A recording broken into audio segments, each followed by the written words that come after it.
Okay, hi guys, welcome. I am Preeti and today we are going to learn the fifth lesson with the tarot course. And yes, I know it's the fifth lesson today, and we are almost at the completion of this course. Tomorrow will be the last day of our free tarot course, and I know that we all had this journey of being together for these 6 days, but these videos are going to stay here and they will help you in your upcoming days. You can just keep on watching them again and again, as many as times as you want, and there is no limit to that.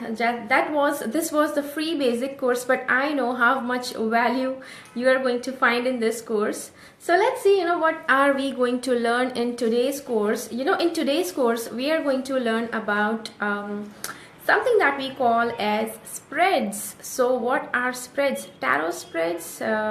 Is it something like cheese spread? No, it's not like cheese spread. I know, it does sound like that.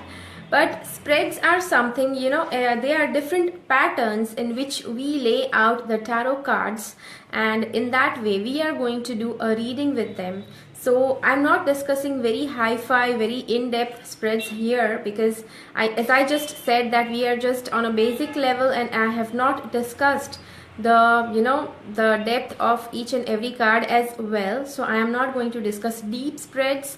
I'm just going to discuss the basic level spreads, but still those spreads also are going to help you to give very, very accurate predictions. It depends on you how much you practice. So yes, so let's get into spreads. Let me just hang on. I'm just going to fetch my deck, and as you know that we are going to do with the Radiant Rider-Waite tarot cards.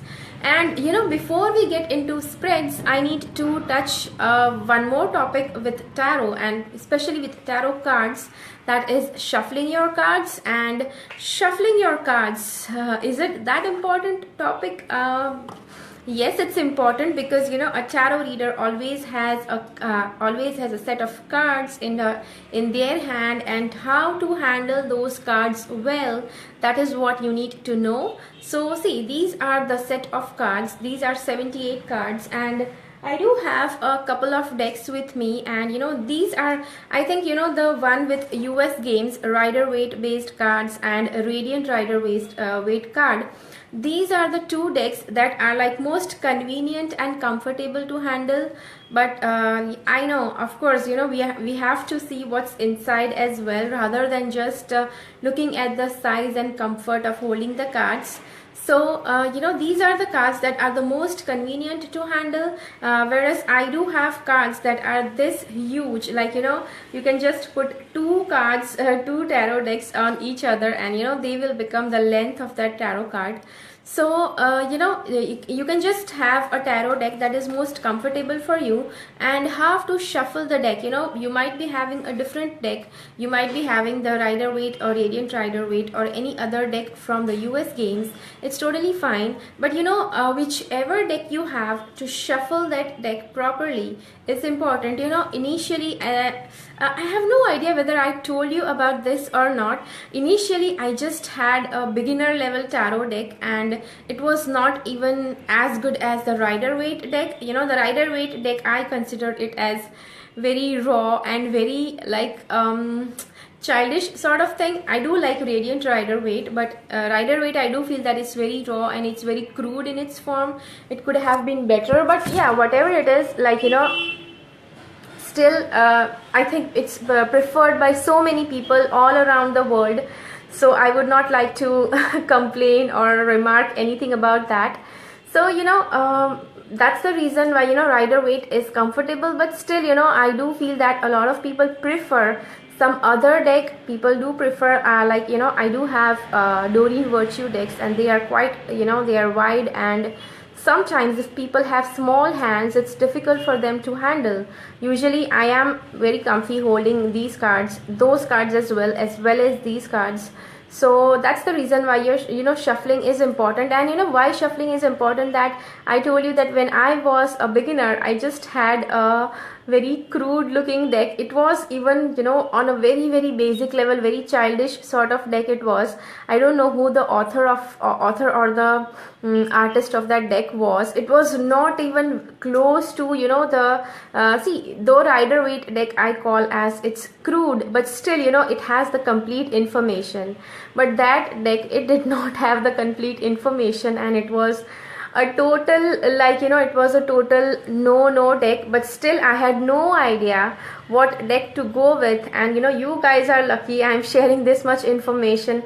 And when I started, I did not have, there were not more tarot card readers who were sharing such informational stuff. There were just you know, sites offering that free tarot readings, you know, those based on software or apps that you get. Only those sorts of sites were there, and there was not much information on the internet, you know. So only one place I found where I could learn the tarot. But still, you know, I was kind of, you know, I had so many questions but nowhere to go and ask. So yeah, obviously at that time when I began learning, I was not much used to the internet, so I did not know where to go, whom to ask, how to search on Google.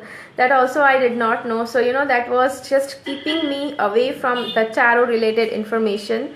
And you know, most of my curiosity used to just end up in frustration. And but then yeah, I did get my deck. And so you know, so basically we are talking about the tarot deck shuffling today. So you know, initially whenever you have any deck in your hand, you have to know that, you know, this deck is supposed to be with you for your, if possible, then try to use this deck itself for your entire life. And see, that's, I know that's not possible because wearing and tearing does keep on happening. So yes, but you know, when you handle your deck carefully, that is where your cards are going to be more, you know, they are going to behave well, they are going to be more graceful in how they fall. And that is why it's necessary how you handle those cards. So you know, when you are actually shuffling your cards, you know, shuffling methods I will teach you. But before that, I would just like to warn you that be as gentle with your cards as possible. Before I began learning tarot, I was used to playing cards, and the way I used to handle playing cards, the same way I started handling my deck. You know, though I told you that that deck was not much good to, you know, was not much preferable to have. But so you know, I did not mind that it got worn out. You know, it actually got worn out. There were marks on the cards within just a few months. But you know, you just have to be careful that you don't do that. So yes, so just be careful that you don't shuffle, over shuffle your deck. See, there is nothing that we call as over shuffling, and you just have to be, somebody is calling me out.